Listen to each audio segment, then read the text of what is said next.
بسم الله الرحمن الرحيم اللهم قوّني فيهم على إقامة أمرك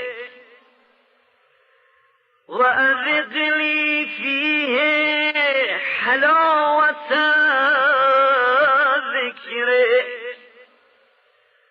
وأوزعني فيهم لأداء